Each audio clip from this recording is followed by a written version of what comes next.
Good morning વિદ્યાર્થી મિત્રો, કિડીવા science સ્કૂલમાં આપનું સ્વાગત છે। લાસ્ટ લેક્ચરમાં આપણે વાત કરી કે વિદ્યુત ભારોના કારણે અથવા તો વિદ્યુત ડાયપોલના કારણે વિદ્યુત ક્ષેત્ર આપણે કઈ રીતના મળે છે અને એને આધારિત એક્ઝામ્પલ છે એ આપણે જોયા। હવે અત્યાર સુધી જેટલી પણ થિયરી આપણે ભણ્યા છે બરાબર, એમાં એક વસ્તુ આપણે ઉપયોગ કરી છે જે આપણે નોટિસ કરવાની છે કે જેટલા પણ વિદ્યુત ભારો પછી બળ હોય વિદ્યુત ક્ષેત્ર હોય એ બધી વસ્તુ હોય તો એ બધા જ વિદ્યુત ભારોના કારણે જે પણ વિદ્યુત ક્ષેત્ર મેળવીએ કે કઈ પણ વસ્તુ એ બધા જ વિદ્યુત ભારો આપણે અસતત ગણીએ છીએ। મતલબ બે વિદ્યુત ભાર, જેમ કે કુલમ્બનો નિયમ છે તો એમાં બે વિદ્યુત ભારો વચ્ચે આપણે બળ મેળવીએ, એક અને બે બંને વિદ્યુત ભારો જે વિતરણ છે કેવું છે અસતત। જો આપણે સંપાતપણાના સિદ્ધાંતનો ઉપયોગ કરીએ સિદ્ધાંતનો ઉપયોગ કરીએ તો સંપાતપણાના સિદ્ધાંતમાં પણ આપણે અલગ અલગ વિદ્યુત ભારો ધ્યાનમાં લઈએ છીએ। મતલબ Q1 Q2 Q3 Q4 Q5 up to Qn, એટલે કે આ બધી જ વસ્તુમાં આપણે જે ધ્યાનમાં લઈએ છીએ બધા જ વિદ્યુત ભારો કેવા છે તો કે અસતત છે, સિંગલ છે। ઓકે, તો આવું આપણે કેમ કરીએ છીએ? તો સૌથી પહેલો પોઈન્ટ એ છે કે આવું કરવાનું કારણ એ છે કે એવા સમયે આપણને ગણતરી છે સરળ પડે। જો આપણે વિદ્યુત ભારો અસતત લઈએ તો આપણે દરેક વસ્તુ મેળવવા માટે જે ગણતરી છે એ કેવી પડે, આપણે સરળ ક્લિયર। એટલા માટે આપણે વિતરણ છે કેવું લઈએ છે, અસતત વિતરણ છે લઈએ છે। અને એમાં આપણે કલન શાસ્ત્રનો ઉપયોગ એટલે કે સંકલન અને વિકલનનો ઉપયોગ ના કરવો પડે એ અર્થને ધ્યાનમાં રાખીને આપણે જે વિતરણ છે એને કેવું લઈએ છે તો કે અસતત વિતરણ છે લઈએ છીએ। રેડી? પરંતુ આપણે જે ડે ટુ ડે લાઈફમાં આપણે જે દુનિયામાં જીવીએ છીએ, આપણે જે ડે ટુ ડે લાઈફમાં વિદ્યુત ભારો સાથે આપણે જે વર્તણૂક છે આપણી એ હંમેશા કેવી હોય, મોટા ભાગે સતત જ। મોટા ભાગે કેવી હશે? સતત। જેમ કે હું તમને એમ કહું કે આ માર્કર છે એના પર વિદ્યુત ભાર કેટલો હશે, તો સીધી વસ્તુ છે કે માર્કર પર વિદ્યુત ભાર હું એમ ના કહી શકું કે 1 2 3 4 એવું ગણવું શક્ય છે નહીં, કેમ કે આખી જે માર્કર છે કોની બનેલી છે, વિદ્યુત ભારોની બનેલી છે। અને જો આખી માર્કર છે વિદ્યુત ભારોની બનેલી હોય એનું વિતરણ પહેલેથી લઈને છેલ્લે સુધી હોય, દરેક જગ્યાએ એનું વિતરણ હશે। એટલે કે આવા કિસ્સામાં આપણે વિદ્યુત ભારનું વિતરણ છે એને અસતત લઈ ના શકીએ। તો આપણે શું કરવું પડે તો કે આપણે વિદ્યુત ભારનું વિતરણ છે સતત લેવું પડે। અને વિદ્યુત ભારનું વિતરણ સતત કઈ રીતના એનો ઉપયોગ કરી શકાય એ વસ્તુ આપણે આજે ભણશું, બરાબર। અને છેલ્લે આપણે જોશું કે સતત વિદ્યુત ભાર વિતરણના કારણે આપણે જે વિદ્યુત ક્ષેત્ર અથવા તો બળ છે એ આપણે કેવી રીતના મળે એ વસ્તુ આપણે જોશું, ક્લિયર। બીજી વસ્તુ કે સતત વિદ્યુત ભાર વિતરણ માટે આપણે રેખીય ઘનતા, પૃષ્ઠ ઘનતા અને પદ ઘનતા વ્યાખ્યાયિત કરશું। ઓકે, તો એવું લેવું આપણા માટે વ્યાજબી કેમ છે એ આપણે સમજીએ।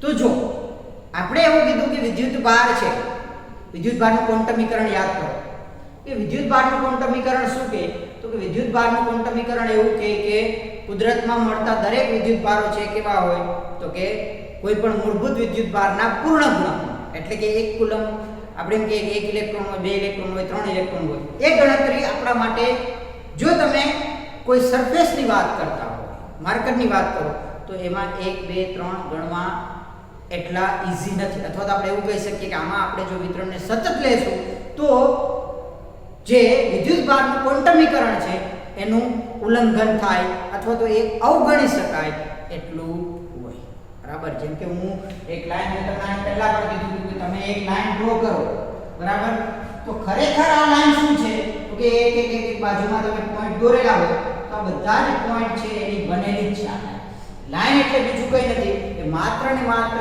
નાના પોઈન્ટની બનેલી લાઈન છે। હવે જો આ વસ્તુને હું દૂરથી ઓબ્ઝર્વ કરતો હોય તો મને આ જે પોઈન્ટ છે કોના સ્વરૂપે દેખાય, લાઈનના સ્વરૂપે જ દેખાશે। એટલા માટે આવી જગ્યાએ હું વિદ્યુત ભારનું ક્વોન્ટમીકરણ છે એને અવગણીશ, બરાબર। અવગણીશ એનો અર્થ કે એ આપણે જો એટલું ધ્યાનમાં નહીં લઈએ તો પણ આપણી ગણતરીમાં કંઈ ફરક છે એ પડશે નહીં. ક્લિયર? તો એ વસ્તુને ધ્યાનમાં રાખીને આજે આપણે જે આ થિયરી છે 3 આપણા મેઈન જોઈએ તો 3 પાર્ટ પડે. એ 3 પાર્ટ છે આપણે ભણવાના છે. બરાબર? તો સૌથી પહેલા તમને ટેક્સ્ટ બુકમાં છે શું આપેલું છે? પૃષ્ઠ ઘનતા. પરંતુ અહીંયા આપણે સૌથી પહેલા શું ભણશું તો કે પહેલું જે છે આપણું છે રેખીય વિદ્યુતભાર ઘનતા. રેડી? પહેલી ઘનતા કઈ છે તો કે રેખીય વિદ્યુતભાર ઘનતા, સરફેસ ચાર્જ ડેન્સિટી. ક્લિયર? હવે રેખીય વિદ્યુતભાર ઘનતા એટલે તમને શું કે? તો માનો તમને એવું કીધું કે તમને કોઈ એક લાઈન આપેલી છે. બરાબર? તમને કોઈ એક લાઈન આપેલી છે.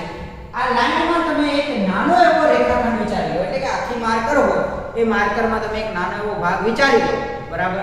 એ એટલે શું? Delta N. તો આ ભાગમાં જે વિદ્યુતભાર રહેલો છે, બરાબર, એને શું કહેવાય? રેખીય વિદ્યુતભાર ઘનતા. ટૂંકમાં હું વ્યાખ્યા લખું તો સિમ્પલ વ્યાખ્યા એની આવી થાય કે એકમ લંબાઈ દીઠ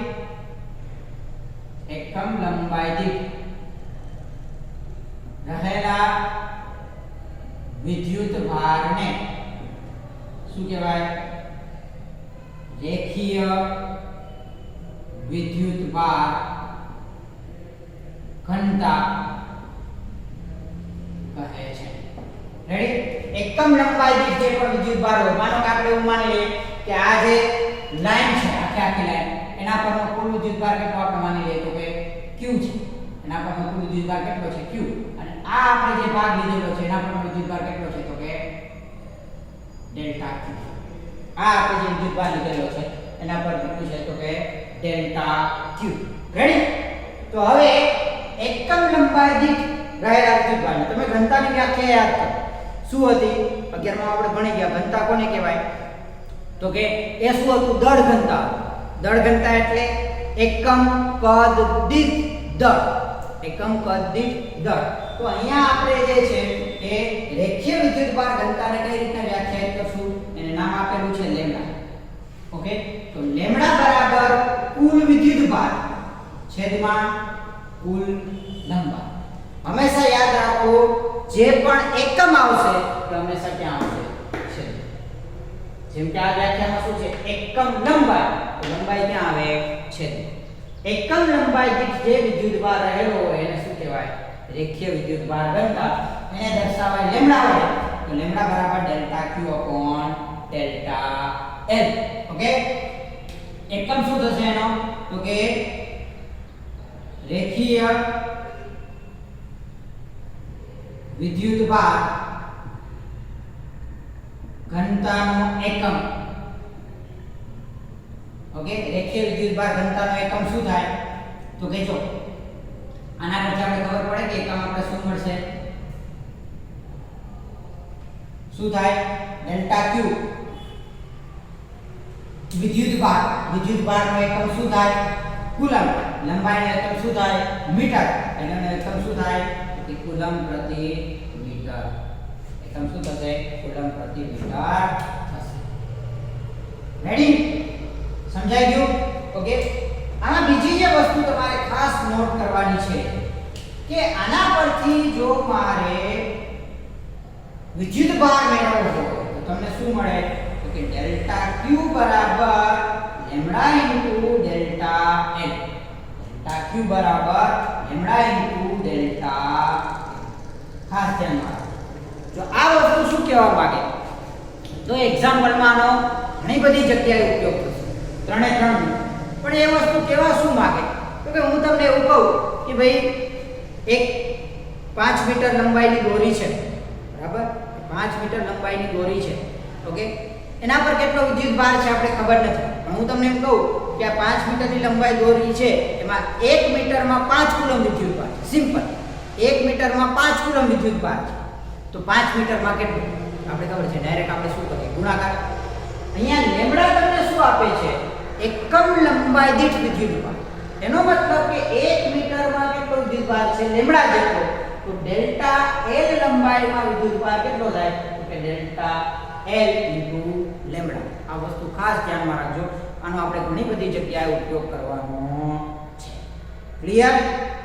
એવી જ રીતના બીજું જે આવે એ છે પૃષ્ઠ. બીજું આવશે શું આવશે? સરફેસ ચાર્જ ડેન્સિટી એટલે કે પૃષ્ઠ વિદ્યુતભાર ઘનતા. બીજું છે શું થશે? પૃષ્ઠ વિદ્યુતભાર ઘનતા. એને આપણે દર્શાવીશું સિગ્મા વડે. ઓકે, એને આપણે કોના વડે દર્શાવીશું? ઓકે, સિગ્મા વડે. રેડી? અને આપણે કોના વડે દર્શાવ્યું? તો કે રો લેમ્બડા. રેડી? અને આપણે કોના વડે દર્શાવીશું? તો કે સિગ્મા. સિમ્પલ. જો એક વ્યાખ્યા તમને ખબર હોય તો બાકી બધી વ્યાખ્યા છે સિમ્પલી તમને આવડી જાય. અહીંયા શું થશે? તો કે તમને રેખીય વિદ્યુતભાર ઘનતા આપેલી છે. બરાબર? હવે તમારે શું જોઈએ? પૃષ્ઠ વિદ્યુતભાર ઘનતા. તો સેમ ટુ સેમ શું ફરક પડશે? તો કે એકમ લંબાઈ. એકમ લંબાઈ છે, લંબાઈની જગ્યાએ હવે શું આવી જશે? તો કે એકમ ક્ષેત્રફળ દીઠ વિદ્યુતભારને શું કહેવાય? પૃષ્ઠ વિદ્યુતભાર ઘનતા કહે છે. એટલે કે હવે જે વાત આવશે એ કોની આવશે? એકમ પૃષ્ઠ. એટલે કે આપણે જ્યારે કોઈ એક સરફેસની વાત કરતા હોય, કોઈ સપાટીની વાત કરતા હોય, તો માનો કે આ સપાટી છે, આવા નાના નાના ઘણા બધા પૃષ્ઠખંડની બનેલી હોય. ઓકે, એમાંથી આપણે કોઈ એક પૃષ્ઠખંડ વિચારી લઈએ કે જેનું ક્ષેત્રફળ કેટલું છે? Delta S. જેનું ક્ષેત્રફળ કેટલું છે? Delta S. અને માનો કે આપણે એવું માની લઈએ કે આ જે પૃષ્ઠ છે એના પરનો વિદ્યુતભાર કેટલો છે? તો કે ડેલ્ટા Q. તો ઓબવિયસ છે. હવે શું થશે? પૃષ્ઠ વિદ્યુતભાર ઘનતા કે sigma equals to delta Q upon delta S. એકમ ક્ષેત્રફળ દીઠ વિદ્યુતભાર. એકમ ક્ષેત્રફળ દીઠ વિદ્યુતભાર એ આપણે શું આપે? તો કે પૃષ્ઠ ઘનતા. રેડી? આના પરથી આપણે આ જ વસ્તુ ફરી પાછી બનાવી શકીએ. શું થાય? તો કે ડેલ્ટા Q બરાબર સિગ્મા ઇન્ટુ ડેલ્ટા S. શું થશે? ડેલ્ટા Q બરાબર sigma into delta S. Ready? આ પણ યાદ રાખજો. એકમ ક્ષેત્રફળ દીઠ એટલે તમને એવું કીધું હોય કે કોઈ એક સપાટીની પૃષ્ઠ ઘનતા છે એ 5 છે. કોઈ સપાટીની પૃષ્ઠ ઘનતા છે એ 5 છે. બરાબર? તો 5 મીટર સ્ક્વેરમાં પહેલા આપણે આનો એકમ લખીએ તો વધારે ખ્યાલ આવશે. પહેલા એકમ શું થશે? અહીંયા ધ્યાન આપો. તો કે પૃષ્ઠ વિદ્યુતભાર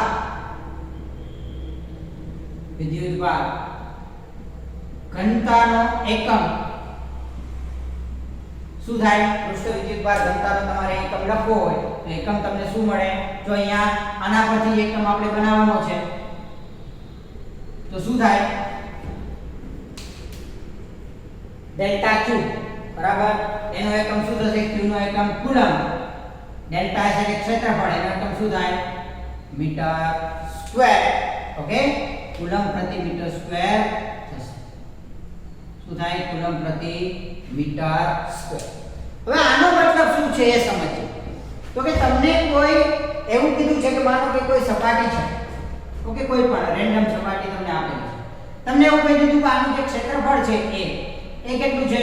તો કે 10 મીટર સ્ક્વેર છે.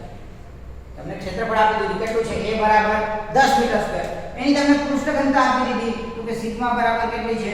તો કે 5 મીટર પર 5 કુલમ પ્રતિ મીટર સ્ક્વેર. હવે તમને એવું કીધું કે કોઈ સરફેસ એટલે કે કોઈ પૃષ્ઠ આપેલું છે જેની પૃષ્ઠ ઘનતા કેટલી છે? તો કે 5 કુલમ પ્રતિ મીટર સ્ક્વેર અને એનું ક્ષેત્રફળ કેટલું છે? તો કે 10 મીટર સ્ક્વેર. આવું તમને કહી દીધું.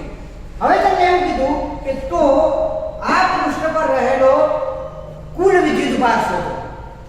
તમને એવું કીધું કે આ પૃષ્ઠ પર રહેલો કુલ વિદ્યુતભાર શોધો. તો આપણે ખબર છે કે કુલ વિદ્યુતભાર આપણે કઈ રીતના મળે? તો કે Q = સિગ્મા * A. આ ખાસ ધ્યાન રાખજો. જેમ કે આમાં કેમ છે delta Q sigma into delta S છે તો Q શું થાય સિગ્મા ઇન્ટુ A. ક્લિયર? એટલે કે અહીંયા તમારે મેળવવું હોય તો તમને શું મળે તો કે 5 ગુણ્યા 10 એટલે જે પણ આવતું કેટલું થાય 50. રેડી? તો આ વસ્તુનો ઉપયોગ છે આપણે ઘણી જગ્યાએ દાખલામાં કરવાનો છે.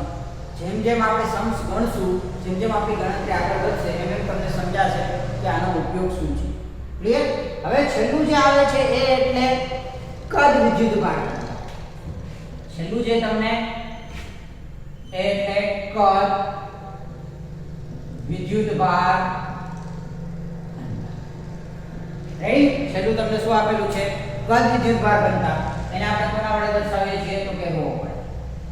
એને આપણે કોના વડે દર્શાવીએ rho વડે. સેમ આ બે વ્યાખ્યાઓ એવી જ રીતના ત્રીજી વ્યાખ્યા તમે લખી શકો શું થાય તો કે એકમ હવે કદ છે કે એકમ કદ દીઠ વિદ્યુત ભારને સેમ ટુ સેમ એકમ ક્ષેત્રફળ હતું એનું એકમ કદ દીઠ વિદ્યુત ભારને શું કહેવાય કદ વિદ્યુત ભાર ઘનતા.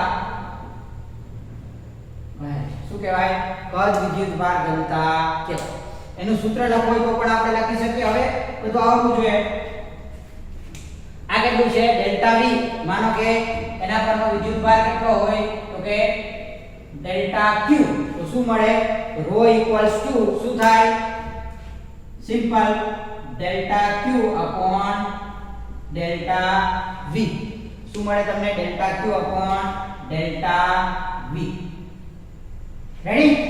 દરેક આકૃતિ માટે આપેલું છે કે તમે કોઈ ત્રિપરિમાણમાં વાત કરો છો, કોઈ તમને ગોળો આપેલો છે એમાં તમે આવું કોઈ પૃષ્ઠખંડ વિચારેલું છે.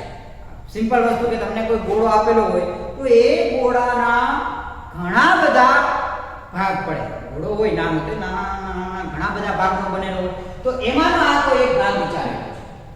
ઓકે? આ ગોળાની જગ્યાએ બીજી કોઈ સરફેસ છે જેમાં એક નાનો કદખંડ વિચારેલો છે. બરાબર? આ ડેલ્ટા V શું છે કદખંડ છે. ઓકે? જેવી રીતના અહીંયા ડેલ્ટા V કદખંડ છે એવી રીતના અહીંયા ડેલ્ટા S શું છે પૃષ્ઠખંડ છે. એવી રીતના ડેલ્ટા S શું છે પૃષ્ઠખંડ છે અને ડેલ્ટા L છે એ શું છે તો કે લંબાઈ ખંડ અથવા તો આપણે શું કે લંબાઈનો ટુકડો જે કહેવાય એ શું છે લંબાઈ ખંડ. ઓકે? ખાસ કરીને આ ડેલ્ટા S શું થાય પૃષ્ઠખંડ, ડેલ્ટા V શું થશે તો કે કદ. ઓકે? હવે આના પરથી આપણે લખવું હોય તો ફરી પાછું એ વસ્તુ લખી શકીએ. શું લખી શકીએ આપણે તો કે તેથી ડેલ્ટા Q બરાબર rho into delta V. Delta Q બરાબર તમને શું મળે rho into delta V. Ready? તો હવે આ સેમ વસ્તુ જે આના માટે એપ્લાય થઈ છે એ જ વસ્તુ તમે આના માટે પણ એપ્લાય કરી શકો, એ જ વસ્તુ તમે આના માટે પણ એપ્લાય કરી શકો. કહેવાનો મતલબ કે તમને એવું કીધું હોય ફોર એક્ઝામ્પલ આની આપણે વાત કરીએ તમને એવું કીધું હોય કે કોઈ સપાટીની કદ ઘનતા છે એ 50 કુલમ પ્રતિ મીટર ક્યુબ છે. એકમ આપણે લખીએ તો શું થાય કદ ઘનતાનો એકમ સીધી વસ્તુ છે આનો એકમ થશે કુલમ. ઓકે? અને કદનો એકમ થાય મીટર ક્યુબ. એટલે કદ ઘનતાનો એકમ શું થશે કુલમ પ્રતિ મીટર ક્યુબ થશે. રેડી? હવે માનો કે તમને એવું કીધું કે કોઈ એક સપાટી આપેલી છે. આ સમજવા માટે કહું કે કોઈ એક સપાટી આપેલી છે જેની પૃષ્ઠ ઘનતા છે કે આની પૃષ્ઠ ઘનતા તમને આપી દીધી. એની પૃષ્ઠ ઘનતા છે કેટલી છે તો કે rho બરાબર 50 કુલમ પ્રતિ મીટર ક્યુબ. ઓકે? અને એનું જે કદ છે એટલે આખી જે સપાટી છે એનું કદ કેટલું છે તો કે V બરાબર 10 મીટર ક્યુબ. આટલું તમને કદ આપી દીધું. તો હવે વિદ્યુતભાર મેળવતા આવડે? જેવી રીતના તમે સરફેસ માટે વિદ્યુતભાર મેળવેલો છે એવી જ રીતના તમે કોના માટે મેળવી શકો કદ માટે. એવી જ રીતના છે તમે કોના માટે મેળવી શકો રેખીય વિદ્યુતભાર ઘનતા માટે મેળવી શકો. જો આકૃતિમાં તમને જે વસ્તુ આપેલી છે કે કોઈ એક અનંત લંબાઈનો તાર અથવા તો અનંત લંબાઈ, ઓકે, કે જેના પર વિદ્યુતભાર રહેલો હોય એમાંનો આપણે એક નાનો સૂક્ષ્મખંડ વિચારીએ જેની લંબાઈ કેટલી છે ડેલ્ટા L. ઓકે, એના કારણે આપણે કેટલી રેખીય, એવી જ રીતના પૃષ્ઠ માટે અને એવી જ રીતના કદ માટે. રેડી? ઓકે, અહીંયા તમને એ વસ્તુ પણ કીધી છે કે આ જે પૃષ્ઠખંડ આપણે વિચારેલો છે, બરાબર, એનો સ્થાન સદિશ શું છે? તો કે 8. એનો સ્થાન સદિશ શું છે? 8. એવી રીતના આનો સ્થાન સદિશ 8, એવી રીતના આનો સ્થાન સદિશ પણ 8. એટલે એવું કહેવા માંગે કે માનો કે આ માર્કર છે, ઓકે, એમાં મારે આ બિંદુ જોતો તો હું આમાં ક્યાંકથી લઈશ કે મારો આ જે હાથ છે એની સરખામણીમાં જે પૃષ્ઠખંડ છે એનો સ્થાન સદિશ કેટલો છે? તો કે 8. રેડી? હવે આપણે જે વાત કરવાની છે હવે કે આ વસ્તુ આપણે તારવી લીધા પછી ત્યાંનો ઉપયોગ શું છે? આપણે શું કરવાના? એટલી બધી માથાકૂટ છે કરીએ, બરાબર, આનો યુઝ શું છે? તો હવે એ વસ્તુ તમને આકૃતિમાં કોઈ પણ માટે તમે સાબિત કરી શકો. હું માનું કે આના માટે સાબિત કરીશ. તમને એવું કીધું કે આકૃતિમાં દર્શાવ્યા પ્રમાણે આ જે પૃષ્ઠખંડ છે, ઓકે, એના કારણે કોઈ P બિંદુ આગળ વિદ્યુત ક્ષેત્ર કેટલો હશે તમારે મેળવવું. આકૃતિમાં દર્શાવ્યા પ્રમાણે ડેલ્ટા L લંબાઈના કારણે P બિંદુએ લંબાઈના કારણે P બિંદુએ વિદ્યુત ક્ષેત્ર કેટલું હશે એ તમારે ગણવું. તો શું થાય? તો આપણે ખબર છે કે વિદ્યુત ક્ષેત્ર E સમીકરણ શું હતું? તો કે kq/r². સમીકરણ શું હતું? kq/r². અહીંયા ધ્યાન આપો કે અહીંયા આનો જે વિદ્યુતભાર છે કેટલો છે? ડેલ્ટા q અપોન આ અંતર કેટલું છે? r ડેશ, કે r dash square into r dash. સમજાણું કે નહીં? એટલે આ સમીકરણને આપણે જો આગળ વધારીએ તો આપણે શું મળે કે હવે આને આપવાનું કે ડેલ્ટા q બરાબર શું છે? તો કે લેમ્ડા ઇન્ટુ ડેલ્ટા l. એટલે ડેલ્ટા q બરાબર શું થાય? Lambda into delta l upon r dash square into r dash square. સમજમાં આવ્યું કે નહીં? આપણે સમીકરણ એનું એ જ રાખવાનું છે વિદ્યુત ક્ષેત્રનું. E બરાબર kq અપોન r સ્ક્વેર. પરંતુ અહીંયા q ની કિંમત છે એ બદલાઈ જાય. ઓકે, q ની કિંમત આપણે કોઈ એક પૃષ્ઠના કારણે મળે. ઓકે, હવે જો આપણે કુલ વિદ્યુત ક્ષેત્ર જોતું હોય અને આપણે માનો કે ડેલ્ટા E કહી દઈએ અને આપણે કુલ વિદ્યુત ક્ષેત્ર જોતું હોય તો શું થાય? તો કે તેથી કુલ વિદ્યુત ક્ષેત્ર સિમ્પલ અહીંયા ધ્યાન આપો. કુલ વિદ્યુત ક્ષેત્ર આપણે જોઈએ આ એક નાના ભાગને કારણે મળી ગયું, બાકી બધાના કારણે જોઈએ એટલે આપણે શું કરશું? તો કે સરવાળો કરશું. એટલે આપણે શું કરશું? સરવાળો. એટલે અહીંયા શું થાય કે કુલ વિદ્યુત ક્ષેત્ર E બરાબર સિગ્મા, ઓકે,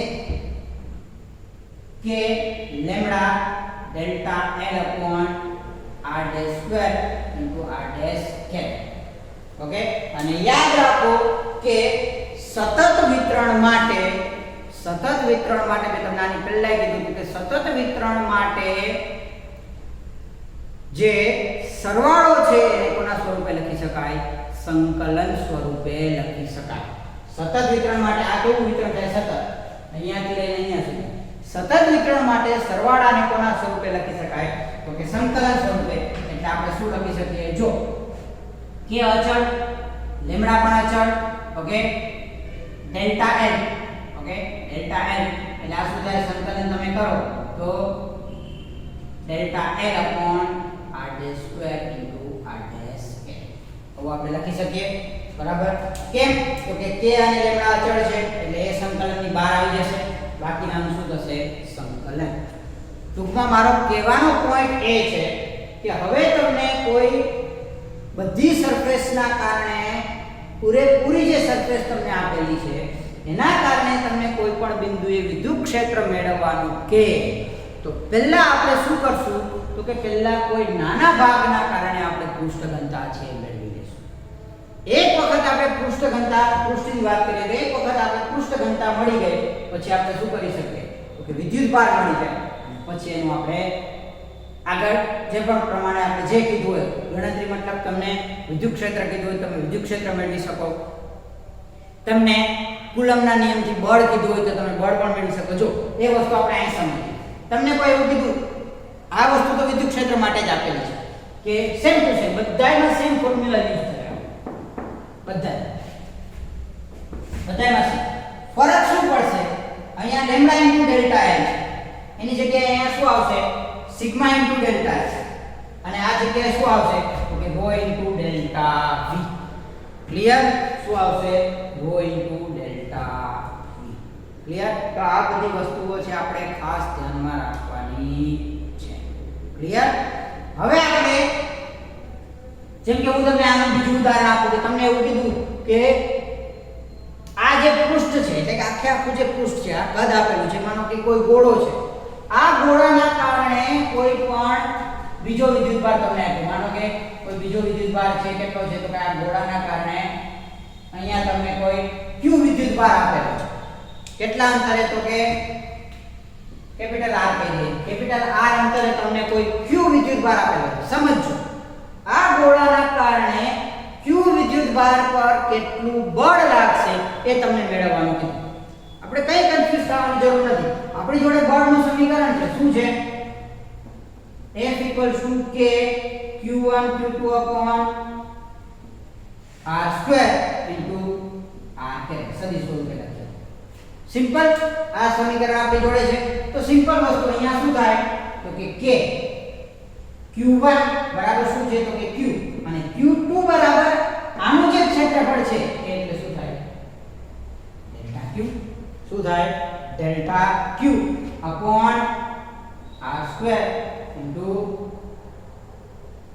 r કે. હવે જો આપણે આની કિંમત મૂકીએ તો આપણે શું મળે? તો કે બરાબર શું થાય? તો કે k q. ડેલ્ટા q ની કિંમત શું છે? તો કે rho into delta v, rho into delta v r² into r flat. સમજમાં આવ્યું? તમને કોઈ પણ પછી એ પૃષ્ઠ ઘનતાના કારણે હોય, કદ ઘનતાના કારણે હોય કે રેખીય ઘનતાના કારણે આપણે સૌપ્રથમ જે મેળવવાનું છે એ એટલે વિદ્યુતભાર. અને એક વખત આપણે વિદ્યુતભાર મળી જાય પછી આપણે કોઈ પણ વસ્તુનો એટલે કે આપણી જોડે જે પણ સમીકરણ છે એમાં સૌથી જરૂરી કોણ છે? વિદ્યુતભાર. અને જો આપણે એક વખત વિદ્યુતભાર મળી જાય એટલે આપણે શું કરી શકીએ? વિદ્યુત ક્ષેત્ર પણ મેળવી શકીએ, બળ પણ મેળવી શકીએ, આગળ આપણે સ્થિતિમાન મેળવવાનું છે તો સ્થિતિમાન પણ મેળવી શકીએ. પરંતુ અહીંયા ખાસ આ પોઈન્ટ છે, દરેકમાં તમારે યાદ રાખવાનું છે. બરાબર? સૌથી વધારે આ સમીકરણનો ઉપયોગ છે આપણે કરશું આ ચેપ્ટરમાં અને આગળના ચેપ્ટરમાં, એના પછીના ચેપ્ટરમાં ઘણી બધી જગ્યાએ આ કન્સેપ્ટ છે એનો તમારે યુઝ છે કરવાનો આવશે. ક્લિયર? તો તમને ઘણી વખત કદ ઘનતા, પૃષ્ઠ ઘનતા અને રેખીય ઘનતા બરાબર 2 માર્ક્સમાં પૂછાય છે. જોડે ક્યારેય પૂછાતા નથી. તમને પૂછાય તો કેવી રીતના? તો કદ ઘનતા સમજાવો, અથવા તો પૃષ્ઠ ઘનતા સમજાવો, અથવા તો રેખીય ઘનતા સમજાવો. ત્રણેય સેપરેટલી અલગ અલગ પૂછાય છે 2 માર્ક્સ. ક્લિયર? પણ મોટા ભાગે એ થિયરી પૂછાવા કરતા પણ તમારે જે વસ્તુ જોવાની છે એ એટલે આ સમીકરણ છે. ઓકે? તો ધ્યાનથી એક વખત સમજી લો શું કહેવા માંગે છે આ વસ્તુ. ક્લિયર? એક વખત ધ્યાનથી સમજી લો તમે.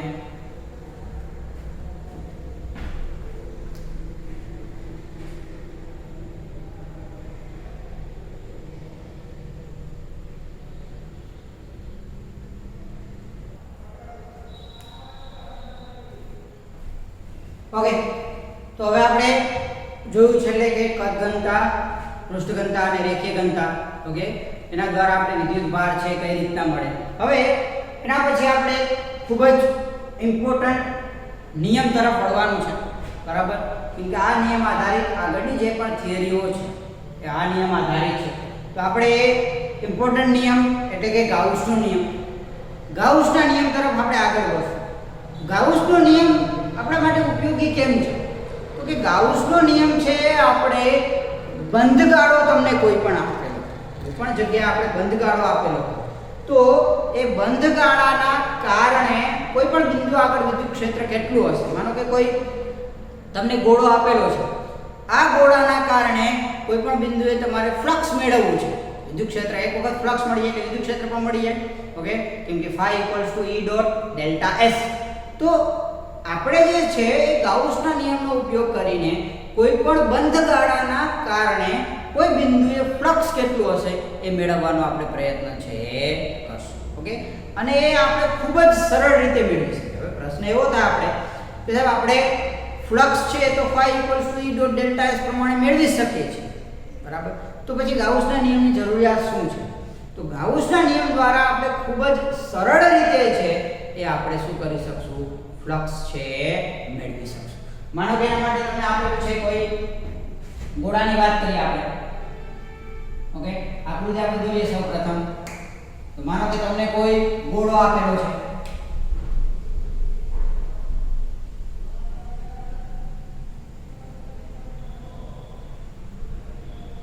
રેડી? જેની ત્રિજ્યા કેટલી છે? r. ત્રિજ્યા તમને આપેલી છે r. ઓકે, અને આ ગોળાના કારણે કોઈ પણ સરફેસ આગળના બિંદુ છે p. એ જગ્યાએ વિદ્યુત ક્ષેત્ર કેટલું છે તમારે મેળવવું છે. આને કેન્દ્ર પર વિદ્યુતભાર કેટલો છે? q. ઓકે, તો આ ગોળાના કારણે કેટલું વિદ્યુત ક્ષેત્ર છે p બિંદુ આગળ એ આપણે મેળવશું. હવે સમજો અહીંયા બે વસ્તુઓ કે એ સમજવા માટે આપણે શું કરશું તો કે આ ગોળા પર એક નાનો પૃષ્ઠખંડ છે એ ધ્યાનમાં લેશું. શું ધ્યાનમાં લેશું? એક નાનો પૃષ્ઠખંડ છે એ ધ્યાનમાં લેશું. ઓકે, હવે જો આ તમને બિંદુ આપેલું છે p. તો પહેલા આપણે જે આકૃતિમાં વસ્તુઓ આપેલી છે એ લખીએ. શું થાય તો કે આકૃતિમાં દર્શાવ્યા પ્રમાણે r ત્રિજ્યાના એક ગોળાના કેન્દ્ર પર કેટલો વિદ્યુતભાર છે? q જેટલો વિદ્યુતભાર રહેલો છે. કેન્દ્ર પર કેટલો વિદ્યુતભાર છે? q જેટલો વિદ્યુતભાર છે. રેડી? હવે અહીંયા શું કરશું આપણે તો કે આ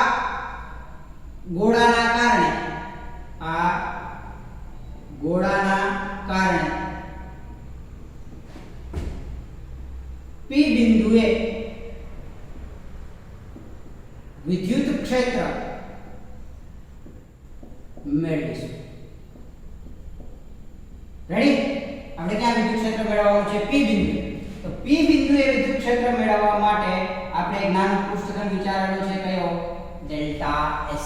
p બિંદુએ વિદ્યુત ક્ષેત્ર મેળવવા માટે આપણે નાનો પૃષ્ઠખંડ વિચારેલો છે ડેલ્ટા s, જેની ડાયરેક્શન કઈ તરફ હશે? બહારની દિશામાં. યાદ કરો, ફ્લક્સ મેળવવા માટે આપણે પૃષ્ઠખંડ કઈ તરફ લેવાનો? તો યાદ કરો, સપાટીને લંબ બહારની તરફ. સપાટીને લંબ બહારની તરફ. તો અહીંયા જે પૃષ્ઠખંડ વિચારેલો છે ડેલ્ટા s એ કઈ તરફ છે? સપાટીને લંબ બહારની તરફ છે. ક્લિયર? આ માટે શું કરશું આપણે? આ માટે એક નાનો પૃષ્ઠખંડ ડેલ્ટા s વિચાર. રેડી? કયો પૃષ્ઠખંડ લેવાનો છે આપણે? Delta s.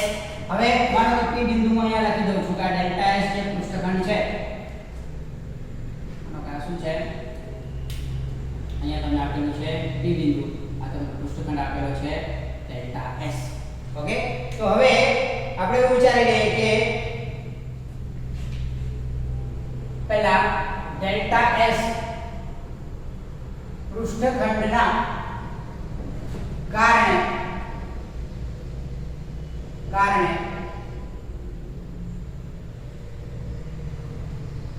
p બિંદુએ ફ્લક્સ કેટલું થાય? ફ્લક્સ આપણે ખબર છે, ફ્લક્સ phi, પણ આપણે સૂક્ષ્મખંડ છે એટલે ડેલ્ટા phi કહી દઈએ. Delta phi = E dot delta s. શું થાય? E dot delta s. હવે અહીંયા ધ્યાન આપજો, જો આપણે એને સદિશ સ્વરૂપે લખીએ એટલે કે ડેલ્ટા phi = E ની કિંમત શું થાય તો કે kq r² * r caret. kq r² * r caret એટલે આ શું થાય? k kq upon r square into r caret અને સદિશ સ્વરૂપે લખેલું છે એટલે ડેલ્ટા s ને પણ આપણે કોના સ્વરૂપે લખશું સદિશ સ્વરૂપે લખશું ક્લિયર હવે જોજો અહીંયા કેન્દ્ર પર કેટલો વિદ્યુતભાર છે q જેટલો ધન વિદ્યુતભાર છે તો આપણે ખબર છે કે ધન વિદ્યુતભારનું વિદ્યુત ક્ષેત્ર છે એ કઈ તરફ હોય બહારની દિશા એટલે અહીંયા તમને જે વિદ્યુત ક્ષેત્રની ડાયરેક્શન મળશે એ પણ કઈ હશે બહાર એટલે કે r કેરેટની દિશા અને ડેલ્ટા s ની દિશા બંને એક જ છે ખાસ ધ્યાન રાખો r કેરેટની દિશા અને ડેલ્ટા s બંને કઈ તરફ છે બહારની તરફ એટલે કે r કેરેટની દિશા અને ડેલ્ટા s ની દિશા બંને એક જ તરફ છે એટલે કે અહીં r કેરેટ અને ડેલ્ટા s બંને એક જ દિશામાં હોવાથી બંને કેવા છે એક જ દિશા હવે જો બે એક જ દિશામાં હોય તો યાદ કરો a dot b equals to ab cos θ તો યાદ આવે છે 11 a dot b equals to ab cos θ બંને એક જ દિશામાં હોય તો θ બરાબર શું હોય 0 એટલે શું થાય ab cos 0 અને cos 0 ની કિંમત 1 એટલે કે ab પરંતુ અહીંયા r કેરેટ એટલે શું થાય એકમ સદિશ એટલે આપણે શું લખી શકીએ તો કે r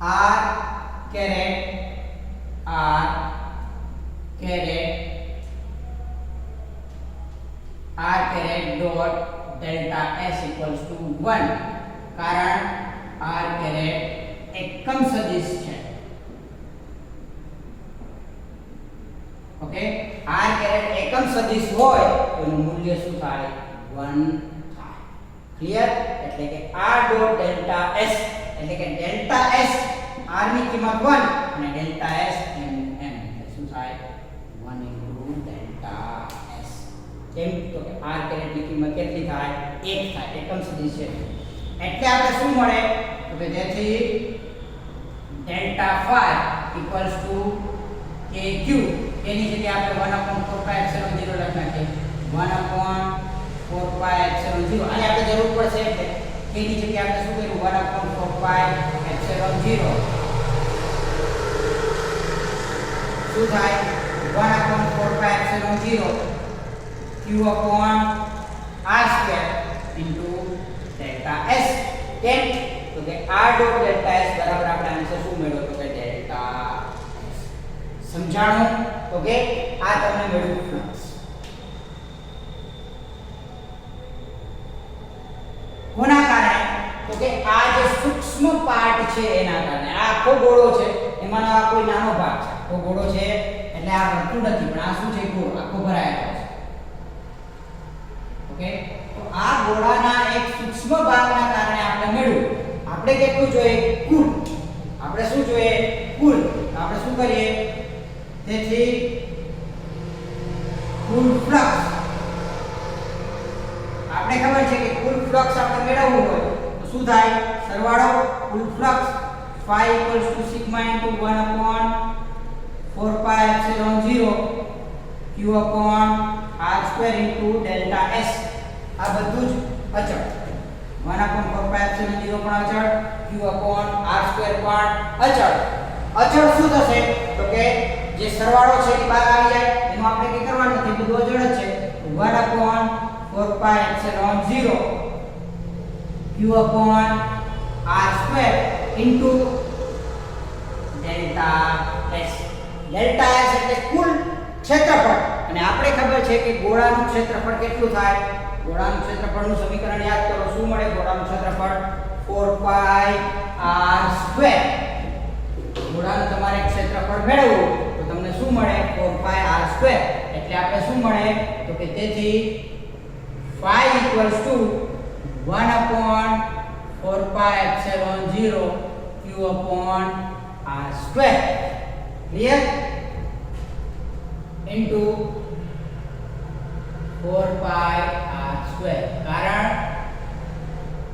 ગોળાનું ક્ષેત્રફળ ડેલ્ટા એસ બરાબર 4 પાઈ r સ્ક્વેર. આને તમે સાદુરૂપ આપો તો શું થાય? 4 પાઈ કેન્સલ, r સ્ક્વેર કેન્સલ, એટલે તમને શું મળે? તો કે તેથી phi equals to q upon epsilon c. શું મળે તમને? phi equals to q upon epsilon c. Ready? આ થશે ગાઉસનો નિયમ. phi equals to q upon epsilon 0. આને બે રીતે વર્ણવી શકાય. તમને આગળ જે ટેક્સ્ટબુકમાં આપેલું હતું એ કે કોઈ પણ બંધ ગાળા વડે મળતું ફ્લક્સ કેટલું હોય? તો કે વિદ્યુતભાર q અને એપ્સિલોન 0 ના ગુણોત્તર જેટલું હોય. કોઈ પણ બંધ ગાળા વડે મળતું વિદ્યુત ફ્લક્સ એ q અને એપ્સિલોન 0 ના ગુણોત્તર જેટલું હોય, એટલે કે બેયના ભાગાકાર જેટલું હોય. અથવા તો તમને આ વખતે ટેક્સ્ટબુકમાં આપેલું છે કે જો q બરાબર 0, આ સમીકરણમાં જો હવે જો q બરાબર 0, q બરાબર તમને શું મળે? 0, તો phi equals to પણ શું થાય? 0. q બરાબર 0 હોય તો સીધી વસ્તુ જાના બરાબર 0 મૂકો તો phi બરાબર પણ તમને શું મૂકે? શું મળે? 0. તો એના પરથી ગાઉસનો નિયમ શું કહે? તો કે જો કોઈ પણ બંધ ગાળા વડે ઘેરાયેલો કુલ વિદ્યુતભાર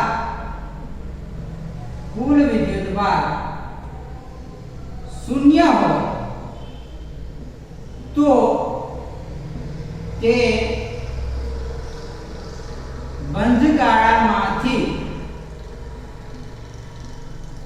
બહાર આવતું ફ્લક્સ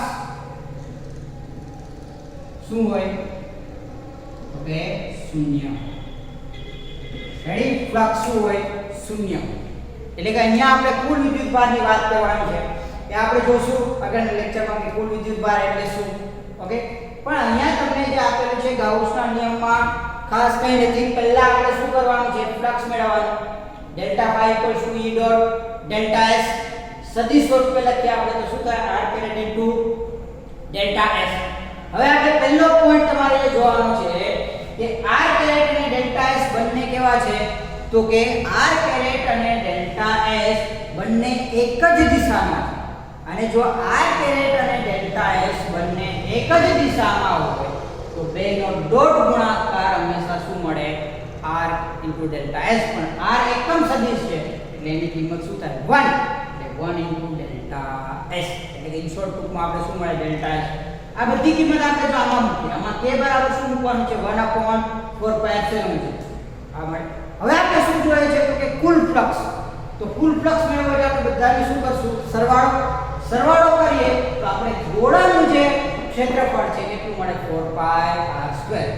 એનું તમે સાદુરૂપ આપશો એટલે તમને શું મળશે? તો કે phi બરાબર q upon epsilon 0. રેડી? હવે ગાઉસનો નિયમ સમજવા માટે તમને કીધું કે જો q બરાબર 0 હોય phi બરાબર પણ શું થાય? 0. એના ઉપરથી આપણે ગાઉસનો નિયમ આપીએ કે કોઈ પણ બંધ ગાળા વડે ઘેરાયેલો વિદ્યુતભાર શૂન્ય હોય. કોઈ પણ બંધ ગાળા વડે ઘેરાયેલો વિદ્યુતભાર શૂન્ય હોય તો એ બંધ ગાળામાંથી બહાર આવતું ફ્લક્સ અથવા તો એ બંધ ગાળા સાથે સંકળાયેલું ફ્લક્સ શું હોય? શૂન્ય. ક્લિયર? તો આ ગાઉસનો નિયમ છે. ખાસ ધ્યાનમાં રાખજો. આનો આપણે આગળ જતા ઉપયોગ કરવાનો છે. આ સમીકરણનો દાખલામાં પણ ઉપયોગ કરવાનો છે. ઓકે? અને આગળની થિયરીમાં પણ આપણે આ વસ્તુનો ઉપયોગ છે કરવાનો છે. ક્લિયર? હવે આપણે અલગ અલગ બંધ આકારના કારણે કેવી રીતના ફ્લક્સ આપણે મેળવી શકીએ એની વાત છે આપણે આગળના લેક્ચરમાં છે કરશું. ક્લિયર? આ ધ્યાનથી સમજી લો શું કહે છે ગાઉસનો નિયમ.